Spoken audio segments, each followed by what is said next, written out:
Всем привет, меня зовут Мария Мироневич, и вы на канале Как похудеть. Если вдруг вы не знаете, я похудела на 53 килограмма, а в 2017 году весила 120. Сейчас вы увидите фотографию для того, чтобы убедиться, что это на самом деле было так. Фотографию посмотрели, а теперь что мы сегодня с вами будем готовить? А готовить мы с вами будем простое, очень вкусное и еще постное блюдо. Мы с вами приготовим вкуснейший постный плов, который, попробовав, я уверена, вы будете готовить не только в пост, а просто потому, что это очень вкусно и для разнообразия. Казан я уже поставила на огонь, налила туда масло. Ингредиенты, как всегда, в описании. Начинаем готовить.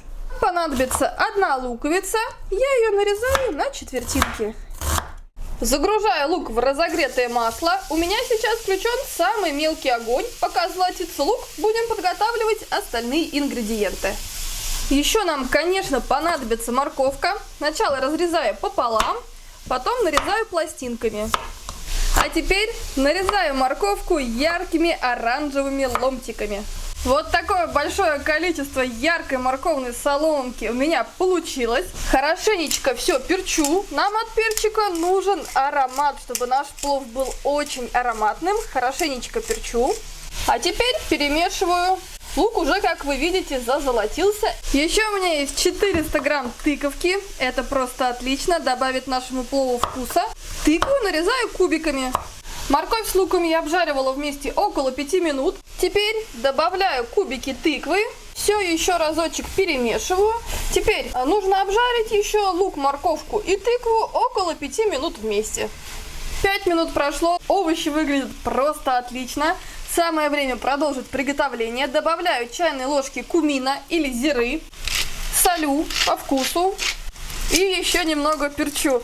Все, зира уже дает свой аромат. Сразу чувствуется, что сегодня будет плов. Это просто отлично. Сейчас я все перемешиваю. Как вкусно пахнет. Добавляю 800 миллилитров воды. И увеличиваю огонь просто для того, чтобы вода быстрее закипела. Вода закипела, или даже наш хороший, отличный овощной бульончик. Загружаю 100 граммов изюма. Изюм я с овощами не перемешиваю, потому что если перемешать, то изюм не так хорошо пропарится, и еще он может пригореть. Поэтому изюм отправляем сверху овощей. Добавляю 400 грамм длиннозернового риса. Рис я предварительно, конечно же, промыла. И еще пока подготавливала овощи, замочила его около часа. Это нужно для того, чтобы из риса вышел лишний крахмал. И во время приготовления плова у нас с вами получился действительно вкусный рассыпчатый плов. И рис не превращался бы в кашу. Наш будущий плов выглядит просто отлично. Аккуратненько разравниваем лопаточкой. Как вы видите, жидкости чуть больше, чем риса. Именно столько ее быть и должно. Теперь накрываю крышкой и оставляю томиться наш плов где-то около 20 минут до готовности. И, конечно же, потом мы его отправим на тарелку и посмотрим, какой восхитительный можно приготовить даже постный плов. Кстати, больше постных рецептов вы можете посмотреть в плейлисте. Там большое разнообразие: завтраки, обеды, ужины, салаты. В общем, смотрите, я уверена, что этот плейлист поможет вам внести разнообразие в свое постное меню. 20 минут прошло, плов готов. Рис, как вы видите, получается рассыпчатым. Давайте скорее положим его на тарелочку. Первым на тарелку отправляется красивый рассыпчатый рис. Посмотрите, какая огромная получилась изюминка. Так что наш плов не просто постный, а постный плов с изюминкой. А сверху мы отправляем наши красивые, вкусные, ароматные и, конечно, очень полезные овощи. Приятного аппетита! Я очень рада, что сегодня поделилась с вами таким простым и одновременно очень вкусным рецептом, потому что, несмотря на то, что плов без мяса, это все равно плов, аромат просто восхитительный. Обязательно попробуйте приготовить это блюдо. И, конечно же, жду ваши комментарии и отзывы. Делитесь вашими рецептами. Возможно, вы постный плов готовите как-то по-другому. Добавляйте другие ингредиенты. Обязательно делитесь вашими рецептами. Меня это всегда вдохновляет. Всем привет, меня зовут Мария Мироневич, и вы на канале Как похудеть. Сегодня я с вами поделюсь замечательным рецептом. Все, как всегда, очень гениально и очень просто. Будем готовить с вами котлеты из овсянки, которые, вы убедитесь в этом, намного вкуснее, чем из мяса. И я думаю, вы возьмете их на вооружение и будете готовить не обязательно в пост, а просто потому, что они очень вкусные. Итак, начинаем готовить. Как всегда, все очень просто. Ингредиенты самые простые, я уверена, овсянка есть у всех. 100 грамм овсянки, которая требует варки, геркулес, заливаю кипятком. Воды нужно совсем немного, чтобы только она покрывала овсянку. Иначе воды будет слишком много, этого нам не нужно. Накрываю тарелочкой и убираю в сторону. Пока у меня на сковородке разогревается масло, я мелко-мелко шинкую лук. Еще нарезаю чеснок. У меня чеснока 4 зубчика. Вы, конечно же, чеснок берете по своему вкусу, количество. Вы знаете, я люблю, когда чеснока побольше. И как вариант, вы можете просто отправить чеснок через пресс, так будет быстрее, но мне хочется сегодня кусочками, так будет больше аромата. Отправляем лук и чеснок в разогретое масло. Распределяем по сковородке и оставляем на минутку. Минутка прошла. Я добавляю шампиньоны, у меня они замороженные, грибов 100 граммов. Перемешиваем. И прибавляю огонь до среднего, для того, чтобы овощи быстрее пассеровались. Еще нам понадобится 100 граммов фасоли. Фасоль у меня отварная. Для того, чтобы фасоль отварная у меня всегда была в наличии, а это на самом деле очень удобно, я просто отвариваю весь пакет. Получается много-много отварной фасоли.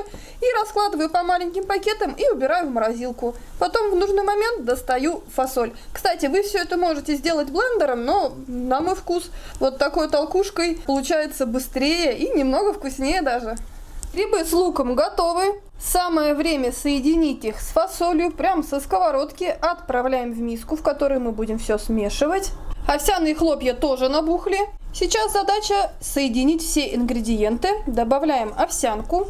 Для того, чтобы было ароматно, вкусно и, конечно, полезно, добавляю 50 граммов зелени. Солю по вкусу. И, конечно же, перчу. Наши котлетки будут вкусными и ароматными. И теперь с помощью лопаточки нам остается смешать все ингредиенты. Все очень просто.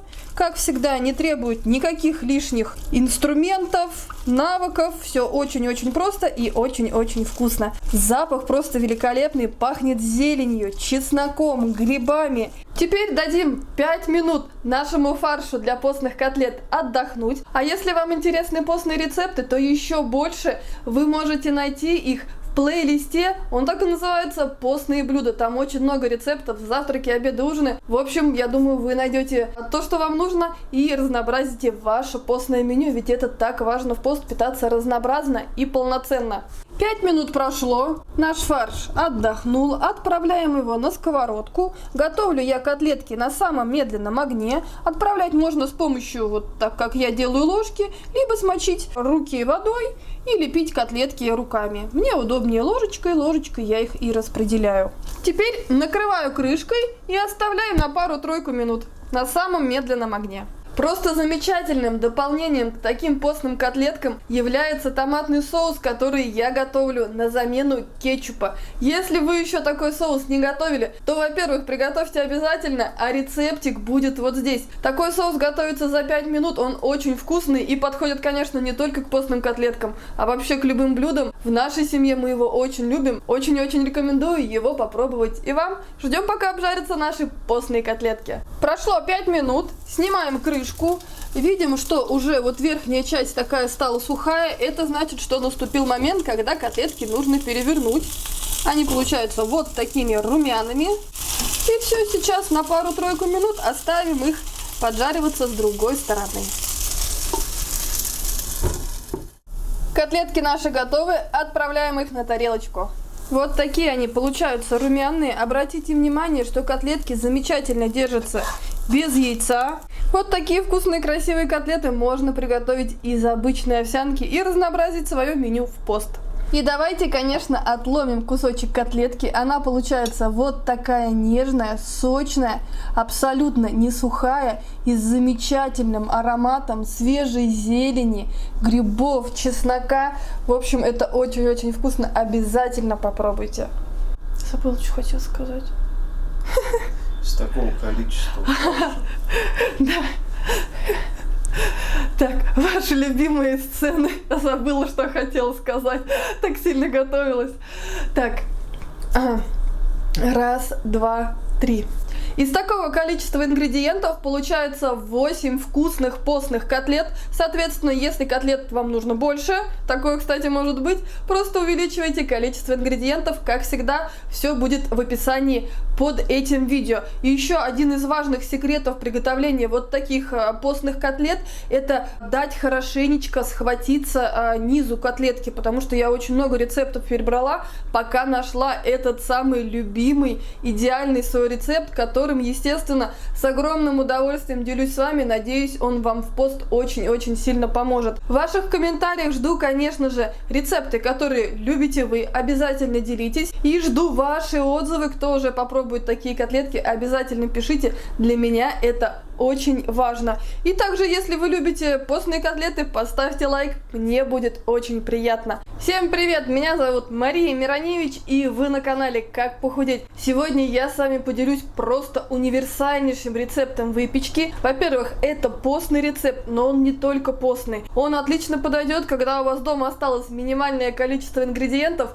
а как сегодня у меня дети просят от вас какой-то вкусненькой выпечки, и вы быстренько готовите этот пирог. И еще очень важно, он получается настолько вкусным и нежным, что ни один из гостей, коллег по работе, знакомых, в общем, любой человек, которого вы угостите таким пирогом, не догадается, что этот пирог постный, приготовлен из минимального количества ингредиентов, без молока и яиц. В общем, я вам отрекламировала, думаю, достаточно. Пирог получается просто восхитительным, так что давайте скорее приготовим его, ведь все очень просто. 5 минут и в духовку. Мы начинаем с сухих ингредиентов. У меня 250 грамм муки, 125 белой, 125 цельнозерновой и пакетик разрыхлителя. Следом добавляю 100 граммов какао. Здесь у меня 100 граммов сахара, немного ванильного сахара и немного соли, для того, чтобы вкус был полноценным и очень вкусным. Еще я добавляю 3 столовые ложки кокосовой стружки. Аромат просто восхитительный. И просто с помощью венчика перемешиваем до однородности наши сухие ингредиенты. Все правда очень просто. Это один из моих любимых базовых рецептов. Я перемешала, уже пахнет шоколадным пирогом. Добавляю 100 мл растительного масла без запаха. Добавила половинку и постепенно его вмешиваю. Следом добавляю вторую половину масла. И перемешиваю, конечно же. Теперь в наше тесто ввожу 400 мл теплой воды. Воду добавляю постепенно и вымешиваю. Буквально за минутку у нас получилось вот такое тесто. По консистенции это густая сметана. Оно очень вкусно пахнет. Давайте скорее отправлять его в форму. Я буду выпекать в силиконовой квадратной формочке. Отправляем туда щедро наше тесто для будущего пирога. Духовку я предварительно разогрела до 180 градусов. Такой пирожок-дружок нужно выпекать около 40 минут. Готовность определяем, конечно, зубочисткой. Отправляем его в духовку и увидимся с вами через 40 минут, для того, чтобы посмотреть, какой красавчик у нас получился. Итак, прошло 40 минут. Пирог я уже достала из духовки и дала ему еще 10 минут остыть. Давайте посмотрим, как аппетитно он выглядит. Аромат на всю квартиру. Это просто восхитительно. Вот он, наш красавчик. Вот так выглядит наш пирог. Он хорошенько поднялся. Теперь прямо в форме накрываю его тарелкой, переворачиваю. И вот наш пирожок оказался на тарелочке. По желанию его можно присыпать сахарной пудрой. Я так не делаю, потому что не добавляю лишнего сахара. Либо можно покрыть его вареньем. Теперь с помощью ножика аккуратненько разрезаю. Квадратная форма удобна тем, что у нас получается практически 4 пироженки на каждого. И давайте сейчас посмотрим, как он выглядит на разрезе. Вот такой получается пирог. Здесь видны кусочки кокоса. Он невероятно ароматный, вкусный и очень нежный. Замечательно подходит для утреннего чая или кофе-пития. Ну а теперь давайте отломим кусочек. Пирожок получается очень нежным. Бисквит влажный, очень вкусный, ну и, конечно, ароматный. Обязательно приготовьте такой пирог, порадуйте своих близких.